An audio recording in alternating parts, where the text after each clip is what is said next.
Today I am going to tell you the summary of the first chapter of a book Beehive of Standard 9th. The name of the chapter is The Fun They Had. There are mainly two characters named Margie and Tommy. Now let's start the summary of the chapter. It is the year 2157. Margie makes a diary entry which reveals that Tommy has come across a book printed on paper. The pages of the book have turned yellow, which proves that it existed centuries ago. The book is different in the sense that it had the same words on it that it had when they read it the first time. They were not moving like that on a computer or television screen. Tommy calls it waste because once the book is read, it is of no use. Their television screen has had a million books on it and one cannot throw it away.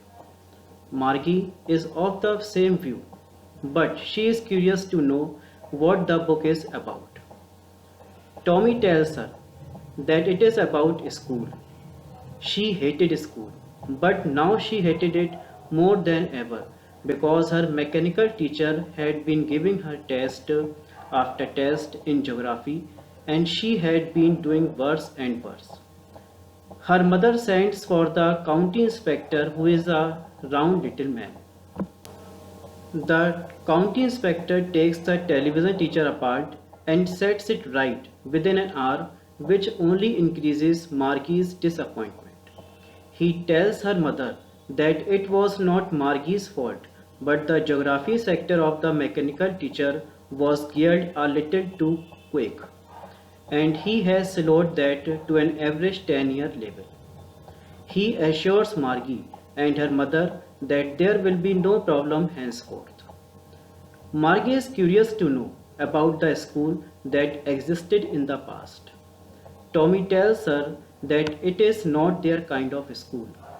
That is the old kind of school that they had centuries ago. The students had a human teacher who taught them and gave them homework and also asked them questions. Margie argues that a man cannot be smart enough. Tommy further tells her that the teachers did not live in the house. They had a special building and all the kids went there. The kids of the same age learned the same thing. Now it is Margie's school time. She goes into the schoolroom, which is right next to her bedroom, and the mechanical teacher is on and waiting for her. She puts her homework in the slot with a sigh. But she is still thinking about the old schools that they had when her grandfather's grandfather was a little boy. All the kids from the whole neighborhood came, laughing and shouting in the schoolyard, sitting together in the schoolroom, going home together at the end of the day. Those schools were far better than the schools of today because they offered great fun to the students. Now I will tell you the meaning of the summary. It is the year 2157. इस chapter में जो year चल रहा है that is 2157. मार्गी makes a diary entry. जो इसका main character है मार्गी, वो एक डायरी में अपनी एक एंट्री करती है, एक डायरी एंट्री करती है which reveals that Tommy has come across a book printed on paper.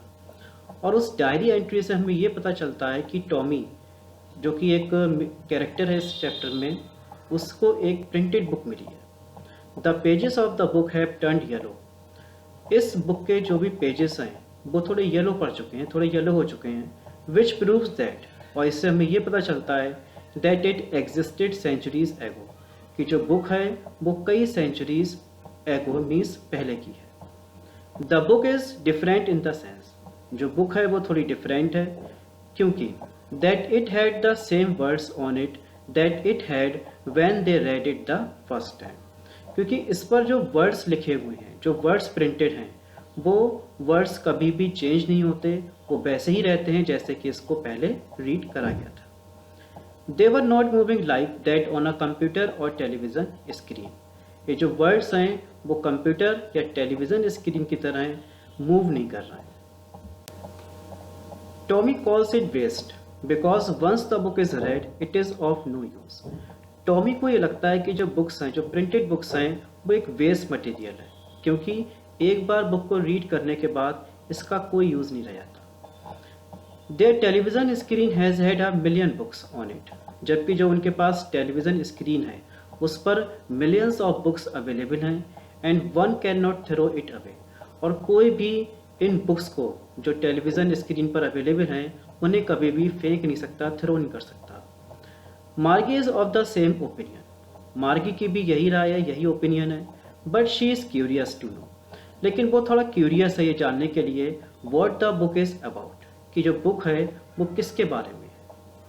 Tommy tales हर, तो टॉमी उसको बताता है that it is about school, कि जो बुक है वो स्कूल के बारे में है। She hated school.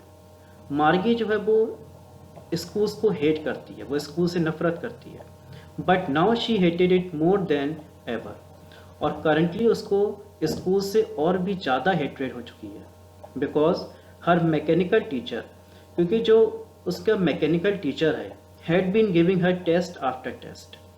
वो उसको लगातार एक के बाद एक कई टेस्ट दे रहा है इन जोग्राफी में, and she had been doing worse and worse. और जो मार्गी की परफॉर्मेंस है वो पहले से भी वर्स होती चली जा रही है, पहले से भी खराब होती चली जा रही है। Her mother sends for the county inspector. उसकी जो मदर हैं, जो मार्गी की मदर हैं, वो मैकेनिकल टीचर को काउंटी इंस्पेक्टर के पास भेजती हैं, who is a round little man, जो कि एक थोड़ा कम हाइट का पर्सन है। The county inspector takes the television teacher apart. जो काउंटी इंस्पेक्टर है वो उस टेलीविज़न टीचर को या मैकेनिकल टीचर को अपने साथ लेकर जाता है एंड सेट्स इट राइट, और इसको रिपेयर कर देता है विद इन एन आवर, 1 घंटे के अंदर, विच ओनली इंक्रीजेज मार्गीज डिसअपॉइंटमेंट। इससे मार्गी की जो निराशा है, जो उसकी डिसअपॉइंटमेंट है, वो काफ़ी बढ़ जाता है। He tells her mother. County inspector Margie की मदर को बताता है that it was not Margie's fault, कि मार्गी की जो पुअर परफॉर्मेंस थी उसमें मार्गी का फॉल्ट नहीं है, मार्गी की कोई गलती नहीं है, but the geography sector of the mechanical teacher was geared a little too quick. बल्कि जो मैकेनिकल टीचर है उसका ज्योग्राफी सेक्टर वो थोड़ा क्विक वर्क कर रहा था, and he has slowed that to an average 10 year level. और अब काउंटी इंस्पेक्टर ने उसको रिपेयर करके एक 10 ईयर लेवल पर ला दिया। ही एश्योर्स मार्गी। वो मार्गी को एश्योरेंस देता है, उसको विश्वास दिलाता है, एंड हर मदर, और उसकी मदर को विश्वास दिलाता है that there will be no problem henceforth, कि अब फ्यूचर में उनको मैकेनिकल टीचर से रिलेटेड कोई भी प्रॉब्लम फेस नहीं करनी पड़ेगी। Margie is curious to know about the school that existed in the past. Margie past में जो स्कूल्स एग्जिस्ट करते थे उनके बारे में जानने के लिए बहुत क्यूरियस है, बहुत उत्सुक है। टॉमी टेल्स हर, तो टॉमी उसको बताता है that it is not their kind of school, कि जैसे स्कूल अभी उन लोगों के पास हैं वैसे स्कूल पास्ट में नहीं हुआ करते थे। That is the old kind of school that they had centuries ago. और ये जो बुक उसको मिली है वो एक ऐसे स्कूल की बुक है, ऐसे स्कूल के बारे में बताती है जो स्कूल कई सेंचुरीज पहले एग्जिस्ट करते थे। The students had a human teacher. Students को एक ह्यूमन टीचर पढ़ाता था, who taught them. Human teachers students को पढ़ाते थे एंड गेव देम होमवर्क, वो उसको होमवर्क दिया करते थे, and also asked them questions, और उनसे क्वेश्चंस भी पूछते थे। मार्गी argues that a man can not be smart enough. मार्गी इस बात पर अपना आर्गूमेंट देती है कि कोई भी मैन इतना स्मार्ट नहीं हो सकता। टॉमी फर्दर टेल्स हर, टॉमी उसको आगे बताता है that the teachers did not live in the house, कि ओल्ड टाइम में, एंशियंट टाइम में जो टीचर्स थे वो घर में नहीं रहते थे। They had a special building, बल्कि वो एक स्पेशल बिल्डिंग में जाकर के पढ़ाया करते थे, and the kids went there, और वहीं पर जो बच्चे थे वो भी कलेक्ट होते थे। The kids of the same age learn the same thing, same age के बच्चों को सेम चीज़ पढ़ाई जाती थी, सिखाई जाती थी। Now it is Margie's school time. इसी बीच जो मार्गी है उसका स्कूल टाइम हो चुका है। She goes into the school room. वो अपने घर में ही बने हुए एक रूम में जाती है, which is right next to her bedroom, जो उसके बेडरूम के पास है। And the mechanical teacher is on. जो मैकेनिकल टीचर है वो स्विच ऑन हो चुका है एंड वेटिंग फॉर हर, और वो उसका वेट कर रहा है। She puts her homework in the slot with a Sai. जो मार्गी है वो एक गहरी सांस के साथ, एक साई के साथ अपने होमवर्क को उस मशीन के स्लॉट में एंटर कराती है। अपने होमवर्क को मशीन में इंसर्ट करने के बाद भी she is still thinking about the old schools. मार्गी ओल्ड स्कूल्स के बारे में सोच रही है, that had when her grandfather was a little boy. जब उसके ग्रैंडफादर के भी ग्रैंडफादर एक छोटे बच्चे थे, एक बॉय थे और स्कूल जाया करते थे। All the kids from the whole neighbourhood came. वो ये सोचती है कि कितना अच्छा लगता होगा जब नेबरहुड के सभी बच्चे साथ में आते थे, लाफिंग हंसते थे, and shouting in the school yard, और स्कूल यार्ड में शाउटिंग किया करते थे, चिल्लाया करते थे। Sitting together in the school room. वो साथ साथ स्कूल के रूम में बैठते थे। Going home together. साथ में स्कूल जाते थे। At the end of the day, जब उनका स्कूल ओवर होता था। Those schools were far better than the schools of today. जो पुराने ज़माने के स्कूल थे, जो ओल्ड स्कूल्स थे, वो आज के स्कूल से कहीं बेटर थे, because they offered great fun to the students, क्योंकि उसमें उस समय स्टूडेंट्स को काफ़ी फन मिला करता था। So students, it was the summary of the chapter. In the next video, I will tell you the complete meaning of the chapter. Thank you.